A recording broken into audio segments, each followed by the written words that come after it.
What is your perspective on the link between food insecurity and mental wellness? How would your party address this? The link between food insecurity and mental wellness, and how would your party address this link? Steve?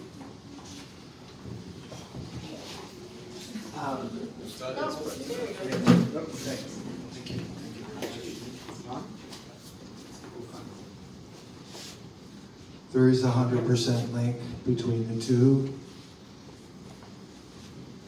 Without food, imagine, no food. How are you going to feel? How's your mental state? Are you going to be able to work? It's critical, food.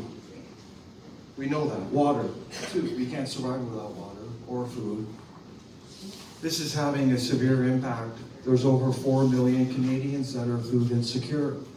As I said, there's almost 1 million in Toronto alone that are dependent on food banks. Our approach, it's a unique approach. It's a progressive approach. It's called a food subsidy. It's like a guaranteed income supplement for our seniors. But it would apply to our seniors as well. But it's not a guaranteed income, but it's a food subsidy income. And what we see here, there's some misunderstanding in the dialogue. The food banks across our beautiful country, they do incredible work. But the reality, everyone, they're intended for emergency needs. I don't think everyone's getting that. They're set up in an emergency situation where that particular day you don't have a meal, you can come in and get it. They serve about 25% of those who are food insecure. That means there's 75% of Canadians who are food insecure. 75% of that over 4 million, do the math. We're looking at over 3 million plus that are not accessing food banks for whatever reason.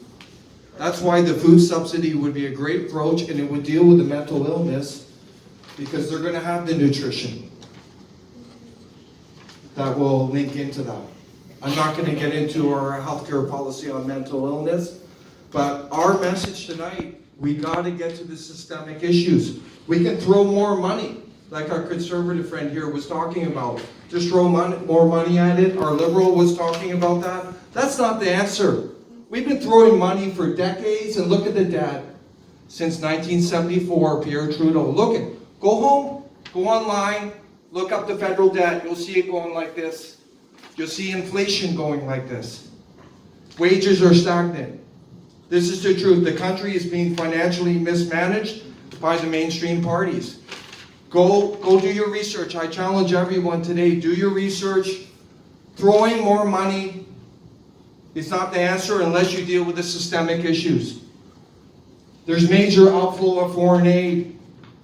Under Harper, 56.6 billion flowed out of the country. 2.73 to Afghanistan. We found out most of that went into corruption. This is the reality. The debt just keeps growing. Since 1968, the Conservatives added $458.9 billion to the federal debt. $458.9 billion. Our friends the Liberals, actually, half of that. $214.9 billion. Combine the two, $660 billion plus since 1968. This is wrong. We have to deal with this issue. Thank you, everyone. All right. The question bears repeating. What is your perspective on the link between food insecurity and mental wellness, and how would the New Democratic Party address this? Well, I think we have to throw more money at it. more money into making mental health care services available, because they're not available enough now. So let's throw more money at that.